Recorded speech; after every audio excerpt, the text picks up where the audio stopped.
Hello दोस्तों, welcome to my channel. आज हम बात करेंगे ग्रामलॉक्स की और पंक्चुएशन की। आप सोच रहे होंगे कि ग्रामलॉक्स क्या हैं। दोस्तों, जो शब्द बार बार लिखने में आते हैं और ज़्यादा इस्तेमाल किए जाते हैं उनको हम सिंगल साइन के रूप में रिप्रेजेंट करते हैं। तो चलिए फिर हम वीडियो की शुरुआत करते हैं। हमारे जो ग्रामलॉक्स होते हैं ये चेंज नहीं होते हैं। आपको कॉन्सोनेंट के अकॉर्डिंग और अपने टॉपिक के अकॉर्डिंग आपको इनको लिखते जाना है। इनमें आप कोई भी चेंज नहीं करेंगे और आप इनके स्ट्रोक को ना तो बड़ा करेंगे और ना ही छोटा करेंगे। ये जो एक्चुअल साइज़ मैं आपको इनका बता रही हूँ, आपको सिर्फ इतना ही लेके इनको चलना है। तो चलिए मैं बताती हूँ आपको।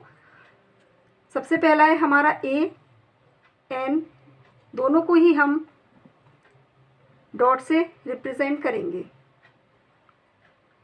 ये आप इनकी इस तरह से प्रैक्टिस करिए और इनको हम अबव द लाइन बनाएंगे। ठीक है, ये लाइन के ऊपर रहेगा अबव। उसके बाद है दी, इसको हम लाइन पर बनाएंगे। फिर है हमारा ऑल। ऑल हमारा ग्रामलॉक्स डार्क बनेगा। इसको हम जो पेंसिल को प्रेस करके बनाएंगे ऑल। इतना छोटा बनाना है, आप ये देखिए।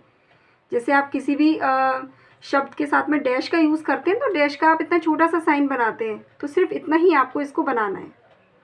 ऑल, ये ऊपर से नीचे बनेगा। इसका डायरेक्शन ऊपर से नीचे की तरफ होगा और ये आपका डार्क बनेगा और आपको ये अबव द लाइन बनाना है, ऑल। फिर अगला है हमारा टू, जिसको हम TWO और TOO दोनों के लिए ही रिप्रेजेंट करेंगे। ये हमारा लाइन पर रहेगा और हमारा डार्क बनेगा इस तरह से। इसके बाद हमारा ऑफ, ये ग्रामलॉक हमारा लाइट है। इसको हम हल्के हाथ से बनाएंगे और लाइन के ऊपर बनाएंगे ऑफ। ये आपको याद करना पड़ेंगे दोस्तों, इनकी आप अच्छे से प्रैक्टिस करिए। क्योंकि देखिए ऑफ है, ये हमारा लाइट है, ऑल है हमारा डार्क है। अबव द लाइन दोनों ही बने हैं, लाइट और डार्क का डिफरेंस है। ये हमारा टू, ये हमारा लाइन पर रहेगा, लाइट बनेगा। साइज़ कोई भी बड़ा छोटा नहीं होना चाहिए। जब आप इसको बनाएं तो बहुत ही आराम से धीरे धीरे इसको बनाइए। ये हमारा ऑन है, अबव द लाइन है और लाइट ग्रामलॉक है। ऑन सीधा आएगा ऊपर से नीचे की तरफ। इनको आपको, जो मैं आपको डायरेक्शन बता रही हूँ, आपको उसी से बनाना है। इनको आपको चेंज नहीं करना है। जैसे इसमें मैंने आपको इस तरह से बताया है तो आप इसको उल्टा नहीं बनाएंगे, इस तरह से नहीं बनाइए, इसी तरह से ऊपर से नीचे की तरफ बनाइए। इसको भी आपको ऊपर से नीचे की तरफ बनाना है, ऑन। ये आपका बट है और ये भी आपका लाइट है। इसको आपको लाइन पर बनाना है इस तरह से। ये हमारा है ऑ, ऑट और ऑट, जिनको हम यूज़ करते हैं अपने इंग्लिश में। इसका जो डायरेक्शन आपका रहेगा ये डाउन रहेगा, मतलब आपको ऊपर से नीचे की तरफ इसको लाना है ऐसे ही, और लाइट रहेगा ये। ठीक है। इसके बाद है हु, ये भी हमारा लाइट रहेगा, ये हमारा लाइन पर बनेगा इस तरह से।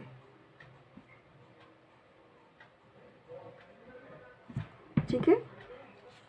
इसके लिए आप क्या करिए, एक कोई भी नोटबुक ले लीजिए या आप चाहें तो रजिस्टर ले सकते हैं और उसमें आप इस तरह से करिए जैसे आप कोई भी आप ग्रामलॉक की प्रैक्टिस कर रहे हैं। तो आप लिख लीजिए, जैसे मैंने लिखा हुआ है एंड। एंड आपका अपवर्ड जाएगा। ठीक है, अपवर्ड की तरफ बनाएंगे। मतलब ये अभी तक आप क्या कर रहे थे, ऊपर से नीचे की तरफ हम लोग बना रहे थे। अब हमको एंड को नीचे से ऊपर बनाना है इस तरह से। इसका डायरेक्शन हमारा ऐसा रहेगा और ये हमारा लाइट बनेगा, एंड एंड। ये देखिए, ध्यान से देखिए किस तरह से बना रही हूँ। फिर आपका आएगा शुड, ये भी हमारा लाइट है और इसको हमको लाइन पर बनाना है और नीचे से ऊपर की तरफ बनाना है। ये डायरेक्शन हमें इसका लेके चलना है। ठीक है, तो आप इनकी अच्छे से प्रैक्टिस करिए और इसके लिए आप नोटबुक में आप अपना कुछ पेज इस तरह से लेके चलिए। जैसे आपने एक वर्ड लिखा एंड, तो 2-3 लाइनें आप इसकी छोड़ के चलिए। फिर अगला वर्ड आप ले लीजिए इसका शुड, 2-3 लाइनें छोड़िए और इसकी प्रैक्टिस करिए। आप एंड इस तरह से बोल बोल के बनाइए और आप इनकी प्रैक्टिस करिए। कोई भी छोटा बड़ा नहीं होना चाहिए, सबका साथ आपका इक्वल बनना चाहिए। आप इसका ज़रूर ध्यान रखें इस तरह से। तो 2-3 लाइन आप सबकी इस तरह से प्रैक्टिस करिए। अब अगला हम आपको बताते हैं पंक्चुएशन।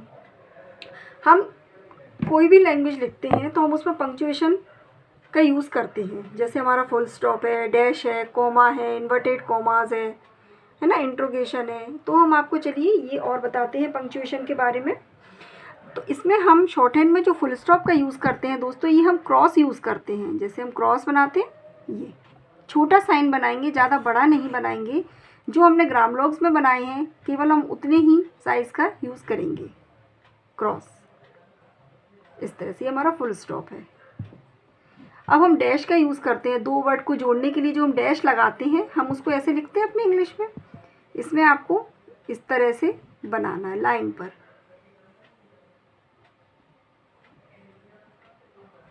इसी तरह आप इंट्रोगेशन का यूज़ करेंगे। इंट्रोगेशन बनाया और यहाँ पर ये क्रॉस, इंट्रोगेशन का निशान, यहाँ पर क्रॉस।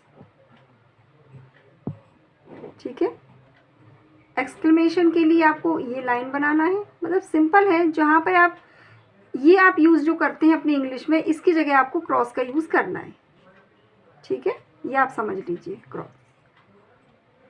और हम जब कोई भी नाम लिखते हैं, जो हमारे नाउन होते हैं, ठीक है, किसी भी पर्सन का नाम है, आपका किसी भी सिटी का नाम है, पर्टिकुलर कोई भी नाम है, उसका आप क्या करते हैं, इनिशियल वर्ड आपको बड़ा बनाना होता है। जैसे ये बनाया मैंने दिल्ली, तो आप जब इसको आप शॉर्ट हैंड में लिखेंगे, अभी मैं आपको बता देती हूँ, दिल्ली ऐसे लिखेंगे हम दिल्ली। जब आप इसको शॉर्ट हैंड में लिखेंगे तो आपको तो इसके नीचे ये 2 डैश लगाना होंगे, जिससे आप ये समझ जाएं कि ये या तो किसी पर्सन का नाम है, किसी जगह का नाम है, या पर्टिकुलर आपका नाउन है। तो ये जो 2 डैश हैं, किसी भी लेटर के इनिशियल जब वो बनाएंगे आप उसका वर्ड, तो उसके नीचे आप इसको लगाएंगे, जिससे ये पता चलेगा कि पर्टिकुलर वर्ड आपका नाउन है या कोई नेम है। ठीक है, तो मैंने आपको जैसे ये बताया है, आप इसकी अच्छे से प्रैक्टिस करिए। और इसके लिए दोस्तों मैं ऐसा करती हूँ, आपको इन दोनों ही 2 एक्सरसाइज में आपको दे देती हूँ। तो आप डिस्क्रिप्शन बॉक्स में से ले लीजिए और इसकी आप अच्छे से प्रैक्टिस कर लीजिए। यदि दोस्तों आपको मेरे पढ़ाई हुए चैप्टर में कोई डाउट है, या आपको समझ में नहीं आ रहा है, या आप उससे पूछना चाहते हैं इसमें, तो आप प्लीज़ मुझे कमेंट करके ज़रूर बताएं। मैं आपके कमेंट का जवाब दूंगी और कोशिश करूंगी कि आपको अच्छे से समझा सकूं। और मेरे दोस्तों, आप मेरे चैनल को सब्सक्राइब ज़रूर करिए, लाइक करिए, कमेंट करिए, शेयर करिए, जिससे ये औरों के भी काम आ सके। तो ठीक है, हम अगले वीडियो में हम आपको चैप्टर 4 बताएंगे। तो अगली वीडियो में मिलते हैं दोस्तों आपसे, तब तक के लिए थैंक यू।